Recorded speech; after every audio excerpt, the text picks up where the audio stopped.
Okay అబ్బా, next variety super. మళ్ళీ మీకు దొరకలేదా? వెంకట నాగలక్ష్మి గారు చాలా డ్రెస్సెస్ వచ్చున్నాయి. మనం రేపు కొన్ని చేద్దాం, పెడదాం మనం. భలే ఉందండి. ఇది నార్మల్ వెయిట్ కన్నా చాలా చాలా చాలా లైట్ వెయిట్ ఉంది. భలే ఉంది ఫ్యాబ్రిక్ అయితే. ఇదిగోండి పళ్ళు, ఇదిగోండి మనకి బ్లౌజ్. హ్యాండ్స్కి వచ్చేసరికి మనకి ఇట్లా బోర్డర్. అండ్ ఇది చినోన్ అండ్ మూంగా సిల్క్ మిక్స్ ఉందండి. ప్యూర్, సెమీ కాదు, ప్యూర్ అనమాట. ఇదిగోండి ఇట్లా, అబ్బా భలే ఉందండి. 3D ప్రింట్తో ఉంది. అట్లాగే మనకి మీనా బుట్ట శారీ అంతా మనకి ఇట్లా వీవింగ్ వచ్చింది. ఒకటి క్లోజప్లో చూపిస్తాను మీకు. బేస్ కలర్ ఇదేనండి, బార్డర్ కలర్స్ వచ్చేసరికి మారుతాయి అంతే. ఈ ప్యాటర్న్లో మాత్రం చూపించుకోతా. ఎవరైనా లైక్ మర్చిపోయింటే లైక్ చేసేయండి.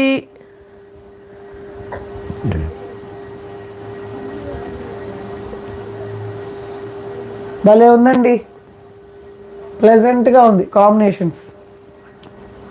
మీనాకారి వీవింగ్ వచ్చింది, సూపర్ ఉంది. అస్సలు మీకు అసలు వెయిటే లేదండి.